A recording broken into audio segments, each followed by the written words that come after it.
Malam ini juga saya sangat terharu adanya Pak LKHara hadir di usia 88 tahun di tengah-tengah kita.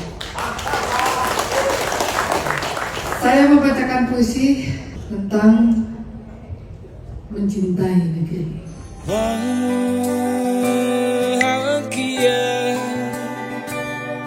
Bahagia ku cukup sederhana, tak terhingga sekalipun harta dan tahta tak sanggup membayar. Cukup sudah, jangan nodai bangsa ini dengan mulut kotormu.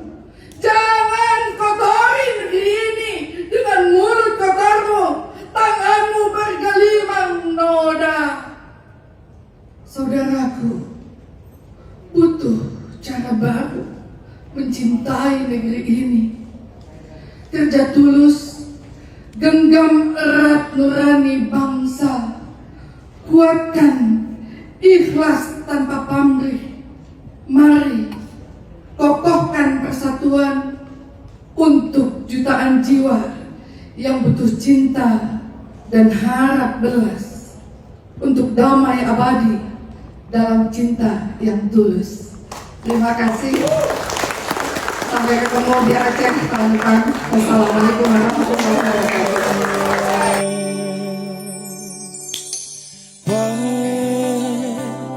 Canda dan tertawa berbagi apa saja yang ada, tak terpikir dunia, tak peduli juga apa yang ada di bawah sana. Kemarin juara.